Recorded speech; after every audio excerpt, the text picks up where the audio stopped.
Hi everyone, this is Stephanie, and we're going to talk today about keys to effective feedback.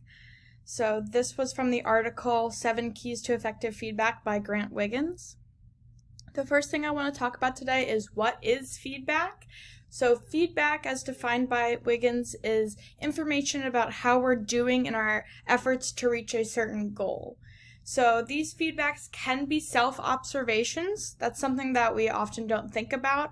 So, self-observations are just you're seeing what's happening. For an example, you're hitting a tennis ball and you're trying to see if you can keep it in the court. You see what happens if it landed inside the court or outside the court. That was feedback to yourself. Nobody else was involved. There was no volunteered feedback there. Something to keep in mind when we're moving forward with this feedback is that feedback is not advice or an evaluation of something. A really good example here from a coach is that each time you swung and missed, you raised your head as you swung, so you didn't really have your eye on the ball. On the one you hit hard, you kept your head down and saw the ball. Notice here he's not soliciting advice, so he's not telling you how to fix it, and he's not evaluating you, saying you did a good job or a poor job. He's just saying he's noticing what happened and relaying that information to you as feedback. So just keep that in mind. The feedback we're supposed to be giving is not advice, it's not evaluation, and it can be something that you evaluate or that you have a self-observation of. Studies have shown that more feedback and less teaching, you can say, gives better results. So as we're moving forward with this, also keep in mind that it is helpful to give continuous feedback and lots of it, and maybe pull back a little bit off of the lecture style teaching that a lot of us know and maybe use. So let's talk about our 7 different essential feedback types. So first off, we have goal reference. That is one of our traits for feedback. Goal reference meaning that a student needs to have these clear goals to help understand the feedback that they're giving and that they're getting and giving. So make sure that students understand whether they are achieving the goal or if they need to change course. Make sure that it always comes back to that learning goal or that learning task that they're trying to achieve. In the classroom specifically, this looks like reminding students about their learning goals and also giving them criteria to help self-assess. Giving feedback is exhausting, giving like either the teacher giving it or another peer. So make sure that students also understand how to self-assess feedback or how to self-assess what they're doing right and wrong as feedback.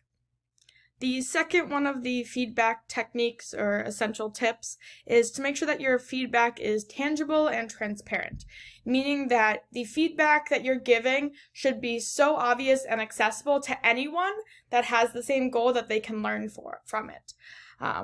So in the classroom, a great way to do this is to actually videotape your classes once a month. This was an example that Wiggins gave. A lot of times teachers are so often busy teaching that it's hard to notice a whole bunch of other stuff that you could self-assess for. So an example would be engagement level. Sometimes as a first-year teacher, you're so focused on everything else that's going on that it's hard to notice all of those little things. So make sure that you try that out, see how it goes. So our next feedback essential tips are to make sure that they are actionable. Students should have concrete and useful feedback. So for example, the feedback that we had on my title slide, this is not actionable. Keep it up, good work, not your best, you got a B+. These things aren't actually actionable. They don't really know what specifically they need to do differently next time. So those would not be great feedback that would be actionable.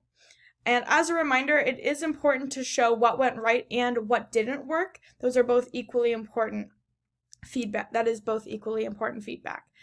In the classroom and actionable feedback, students should be able to answer the question, what specifically should they be doing more or less of next time based off of the information you gave them? If students can't answer that question based off of the feedback you gave them, it might not be actionable. The fourth different type of feedback traits is user-friendly. Make sure that the type and the amount of feedback that you're giving fits the person. For example, the feedback you would give on a math assignment is very different from a kindergartner versus a high school student, right? Make sure that the amount of it makes sense, right? And make sure that also the type of it is works with the student. So highly technical feedback might not really make sense for a beginner at that material. In the classroom, a way that you could give feedback is give a single piece at a time as to not overload the student. Make sure that they can correct whatever the feedback is for before you keep adding on more. Oftentimes, no matter the level of student, giving too much feedback can be overwhelming, and then that can cause them to shut down. So giving a single piece and then moving on might be a helpful tip to make it a little bit more user-friendly. The 3 final types of feedback essentials are timely, ongoing, and consistent. So timely, make sure that your feedback is given at an appropriate time, and this doesn't mean immediately.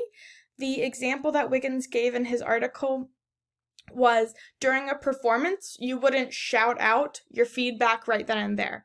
That wouldn't make sense. You would give it at an appropriate time. So keep that in mind when you're giving feedback to students. This is overall the most difficult aspect, I think, of these 7 essential tips for feedback. I struggle all the time with giving timely feedback. I just graded some stuff this weekend, and I know it took me far too long. An example of how you could prevent having that timeliness be an issue in your classroom is to use computer-based feedback and peer review. Computer-based feedback, there's tons of sites that do this. Kahoot and Quizzes are just 2 of them.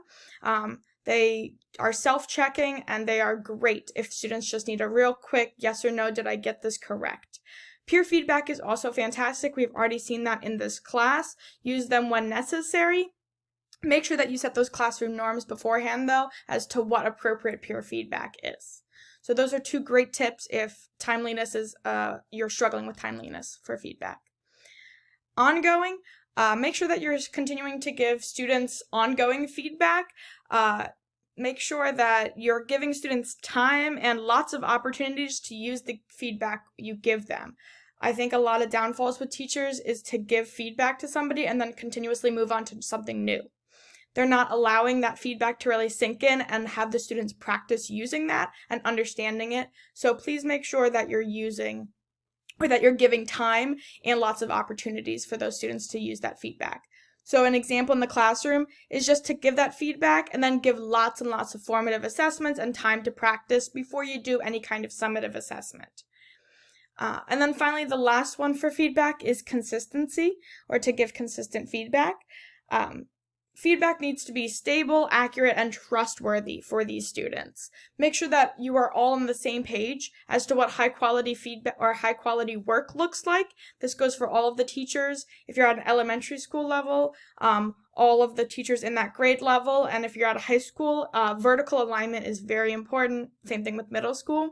So in the classroom, make sure that you are either by the grade level or vertically aligned with your grading system and the expectations that you have as a teacher. It just gets confusing for students if every year they change a teacher or every class they go to a different teacher, and what high quality looks like for that teacher is completely different than the last one. So now that we've talked about what each of these feedback looks like, or a feedback tip looks like in the classroom, let's talk about it in a school district level. So in general, make sure that you are focusing your feedback on long-term goals. These were the 3 examples that Wiggins gave. So the first one is to score student work in the fall and winter against spring standards. I'm going to be honest, I don't really understand what this is at a high school level, just because we have so many units that I feel like a lot of things don't carry through from the fall to the spring. So this might be more of an elementary topic. Feel free to comment your thoughts though. And then the last 2 I definitely use for pre and post assessments to measure progress and to use item analysis. So pre and post assessments are super easy to implement, and you can use those with computer-based checking. And item analysis, if you just do lots and lots of little formative assessments, it can really help you keep track of that item analysis of what students are doing for each of those tasks. Thank you so much for watching, and this was my article that I looked at. Thank you so much, and have a great night.